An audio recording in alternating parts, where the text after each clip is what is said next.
His reasons for entering politics were solid. He wanted to put his ideals into action. He wanted to implement enduring, long-lasting, and systematic changes to Canadian society that would finally eliminate the poverty of the working class. Hi, and welcome to episode 5 of season 1 of Social Democrats of the North, presented by the Broadbent Institute's Perspectives Journal podcast series.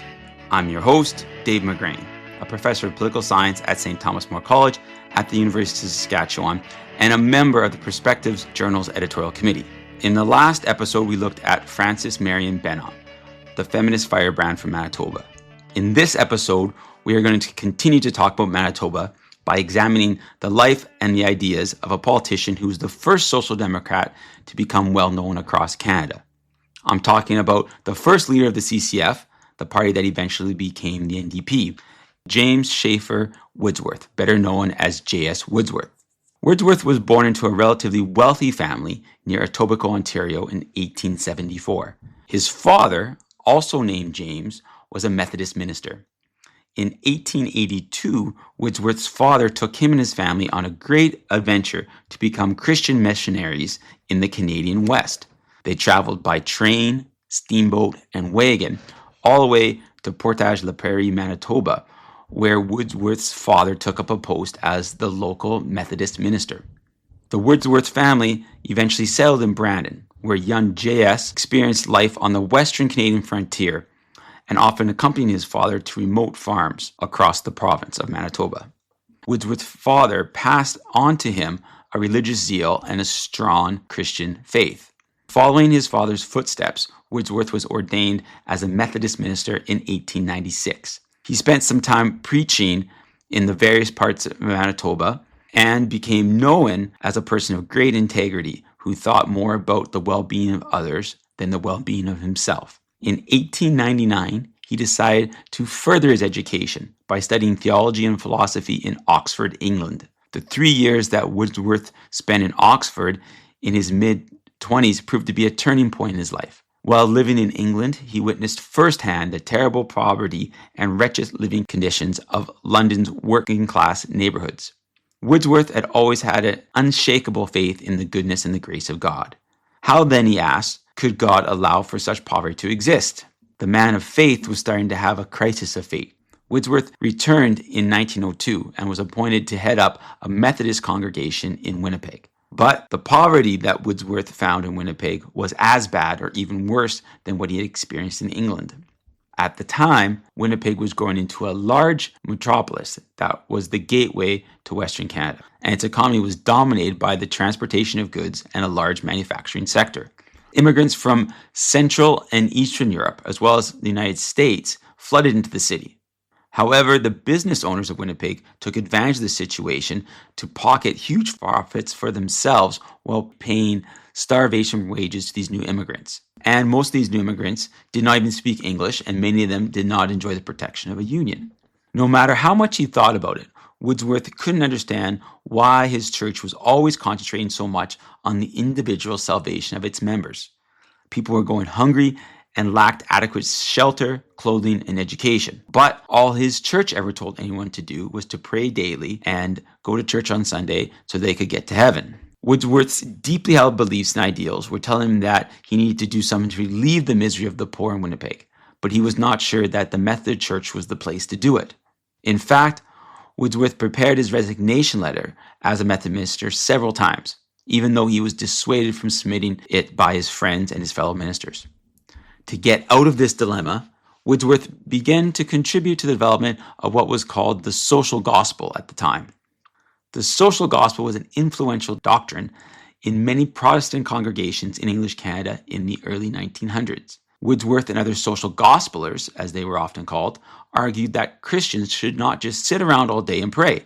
Rather, they should become involved in politics and seek the realization of the kingdom of God on earth by championing the achievement of social and economic justice within their local communities. Like other social gospelers, Woodsworth saw Jesus' teaching and Jesus' life as being in line with social democratic principles. After all, Jesus definitely did not act like a big businessman during his time on earth. Jesus was born in poverty in a manger, was a worker himself, a carpenter, cared for the poor, lived communally with his apostles, and died in poverty after having been persecuted by the rich and powerful who feared his message of radical social change. Therefore, Woodsworth began to preach that being a radical socialist was actually a way to follow Jesus' examples and to be a good Christian. To live out the social gospel in a very real and substantive way, Woodsworth moved into the role of social worker when he took over the leadership of the All Peoples Mission in 1909. Under Woodsworth's leadership, the All Peoples Mission became an important organization providing the basics of life for the poor immigrants and working class families who lived in Winnipeg's North End. However, it should be known that Woodsworth did promote some racist stereotypes of certain ethnic groups as being less intelligent and less civilized than British Canadians. In particular, he called for the creation of programs to ensure that immigrants from Eastern Europe and Central Europe quickly learned English upon their arrival, and he called for the Canadianization of immigrants, forcing them to adopt what he believed were superior British Canadian standards of education, dress, and conduct. For about a decade, Woodsworth was happily preaching the social gospel on Sundays and working amongst Winnipeg's poor during the weekdays. He even moved his young family into the mission, and his wife and his children helped him in his efforts to reduce the poverty and hardship of all those who passed through the mission's doors. However, pressures were building that would take his life in another direction. Woodsworth was starting to feel that social work was just a band-aid solution. He was providing immediate relief to the poorest of the poor in Winnipeg, but he was not participating in finding more systematic and long-term solutions to the wealth inequality caused by the capitalist economic system. Second, Woodsworth's superiors were getting tired of what they considered to be his radical social democratic and social gospel ideas. And they were particularly angry that he openly opposed the conscription of young working class men to fight and die overseas in World War I. They asked Woodsworth to tone it down and just stick to preaching the simple message of pray lots and you will get to heaven. They wanted to silence his voice so that his message of radical social democratic change would no longer be heard. The easy way out would have been for Woodsworth to just shut his mouth and do what he was told. But he was the kind of person who wanted to stay faithful to his ideals, no matter what the consequences. So in 1918, Woodsworth officially resigned as a Methodist minister, and his bosses gratefully accepted his resignation. Now he had his ideals, but he had no money and no job. In his job as a preacher and a social worker, Woodsworth had always helped the working class. But he was not a working class guy himself. He never got his hands dirty, and he never did 10 hours of labor a day. Nonetheless, he left his family in Winnipeg and moved to Vancouver to become a manual laborer on the city's docks at the age of 44. He joined the Longshoremen's Union, helped organize the Federated Labour Party of British Columbia, and wrote for the local labor paper. In 1919, he was sent on a speaking tour of Western Canada by his union. As described earlier, Winnipeg in the early 1900s was characterized by the horrible poverty of workers alongside the opulent wealth of rich businessmen. The bosses in Winnipeg's rich part of town were feasting on champagne and caviar. The resentment of the workers of Winnipeg concerning their treatment by their bosses was boiling over when Woodsworth got into town. Along with various other labor leaders, Woodsworth began to organize what is probably the most famous strike in Canadian history, the Winnipeg General Strike of 1919. During the strike, the city was essentially shut down when workers walked off their jobs to protest low wages and poor working conditions. The strike only ended when the federal government sent in the RCMP, and 2 strikers were killed on what became known as Bloody Sunday. After the strike ended, Woodsworth was imprisoned for writing statements during the strike that authorities claimed could lead to revolution and the overthrow of the Canadian government. Ridiculously, one of the statements cited by the government as potentially leading towards revolution was simply a verse from the Bible that appeared in one of the newspaper articles wrote by Woodsworth. The Bible verse went, "Woe unto them that decree unrighteous decrees." Isaiah 10:1. Imagine being thrown in jail for quoting the Bible. That's exactly what happened to Woodsworth. He was eventually released on bail, but the charges against him were still pending. Coming out of the strike must have been a low point for Woodsworth. His ideals were intact, but he had lost his job as a minister, and he was now considered to be a criminal in the eyes of the government. Again, Woodsworth could have maybe been excused here for giving up on his ideals and trying to find a way to quietly rebuild his life and provide for his family. But, as you probably already guessed, this is not what he did. He decided to fight the charges against him in court and went on a speaking tour to denounce the government's treatment of workers during the strike. After succeeding in getting the charges against him dropped, he decided to get into what is probably the most unstable employment in the world. He decided to become an elected politician. His reasons for entering politics were solid. He wanted to put his ideals into action. He wanted to implement enduring, long-lasting, and systematic changes to Canadian society that would finally eliminate the poverty of the working class.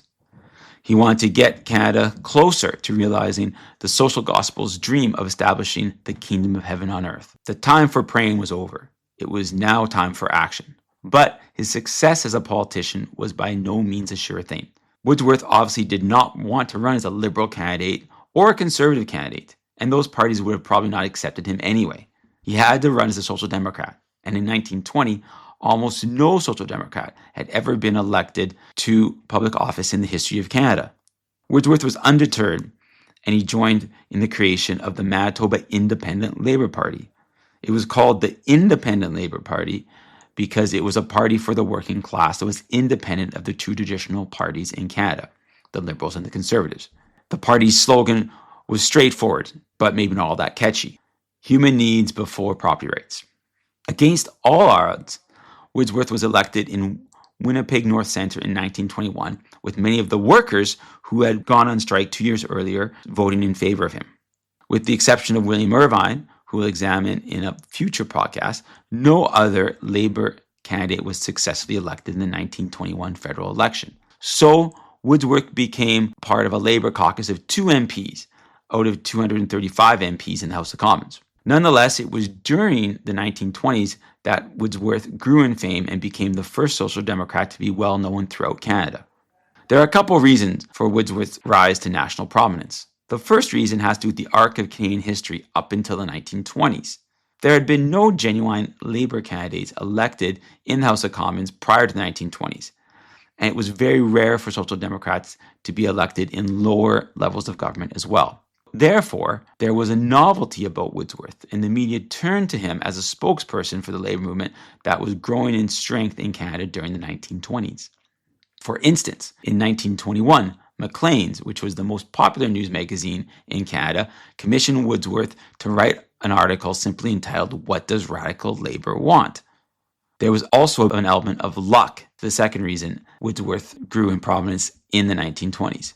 Canadian federal elections in the 1920s had a habit of producing a configuration in the House of Commons where the Liberals, under Mackenzie King, were just a couple seats short of a majority government. Woodsworth succeeded in getting reelected several times during the 1920s, and the number of Social Democrats and Labour candidates getting elected grew slightly, though they never numbered more than 10 MPs. Woodsworth ended up being the informal leader of the Social Democratic caucus in the House of Commons in the 1920s that became known as the Ginger Group. Even though he was in charge of a caucus with very few MPs, Woodsworth was able to use the minority government situation to his advantage. In exchange for the support of his MPs to keep the Liberal minority government afloat, Woodsworth was able to bargain with Prime Minister Mackenzie King for the advancement of legislation that created new social programs to reduce the poverty of the working class. The most notable example came in 1926, when King and the Liberals were facing almost certain defeat in the House of Commons if they did not get the support of Woodsworth and his Ginger Group. In a letter, Woodsworth demanded that King pass legislation to create both old age pensions and unemployment insurance in exchange for the Ginger Group's support in the House of Commons. Woodsworth was then invited to meet with King for supper at his official residence. He was once again faced with the choice between following his ideals and taking the easy way out. After supper at the Prime Minister's residence, King ushered Woodsworth into an elegant room with beautiful oak paneling and plush chairs. In fact, you can still visit that room if you're in Ottawa and go to the Laurier House National Historical Site. In that posh setting, King offered Woodsworth the position of the Minister of Labour in his cabinet, as well as a vague promise to create legislation on old age pensions. Getting Woodsworth into cabinet would have definitely been very beneficial to Prime Minister King, because that would mean that he would no longer have to worry about his government being defeated in the House of Commons and his Liberals could stay in power. Accepting the cabinet position was certainly the easy way out for Woodsworth to take. Only 7 years ago, Woodsworth had been out of work and in jail for the role that he had played in the Winnipeg General Strike.